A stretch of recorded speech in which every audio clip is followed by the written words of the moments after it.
De commencer, n'oubliez pas de vous abonner et d'activer la cloche de notification pour ne rater aucune de nos vidéos.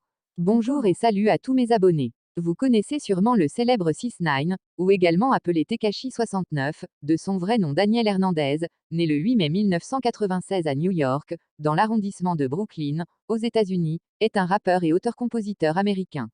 Il influence surtout le monde entier avec ses clips vidéo qui font le tour du monde dans lesquels il porte des chaînes bling bling cristées de diamants ou encore d'or massif qui coûtent des millions d'euros. Il y a quelques jours, le père de 6ix9ine a pris la parole et a notamment révélé que son fils ne lui a jamais envoyé d'argent pour l'aider à sortir de cette situation. Il serait sans abri depuis plus de 2 ans, une situation qui n'améliore pas l'image de Tekashi. Malgré les millions de vues qu'il réalise sur YouTube avec ses clips, 6ix9ine est loin d'être l'artiste le plus apprécié, bien au contraire, le jeune rappeur fait partie des rappeurs les plus détestés du rap game. On lui reproche notamment d'avoir témoigné à charge contre d'autres membres de son groupe lors de son procès en septembre 2019. Cela lui a permis d'échapper à la prison, mais l'artiste américain ne peut plus vivre sereinement et est constamment accompagné de gardes du corps. Le père de 6ix9ine est SDF, mais une nouvelle histoire vient entacher l'image du rappeur. Il y a quelques jours, le père de 6ix9ine s'est exprimé dans les colonnes de page sur sa situation. Il a notamment expliqué qu'il vivait dans un refuge pour sans-abri depuis plus de 2 ans désormais. Voici la vidéo.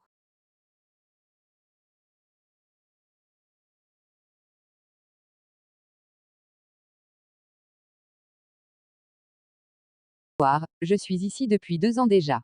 Vous pensez vraiment qu'il viendra me donner quelque chose? Il a donné de l'argent à d'autres personnes, il donne de l'argent à tout le monde, déclare Daniel Hernandez avec amertume.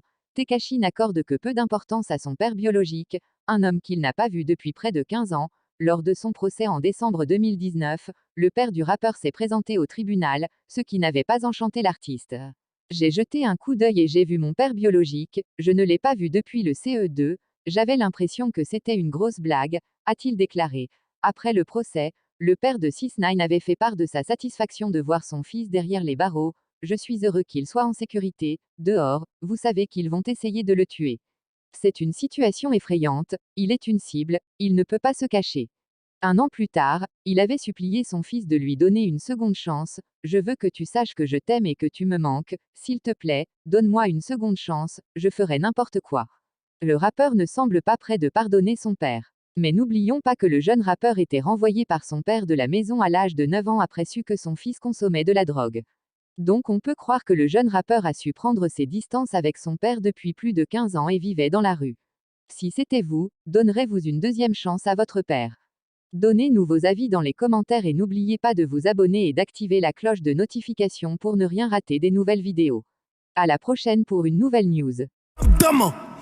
How many shots could a nigga duck? Tell him duck down before he get boom. Fat punani nani, fat punani nani, that tsunami nami, that tsunami nami, fat punani nani, fat punani nani, that tsunami.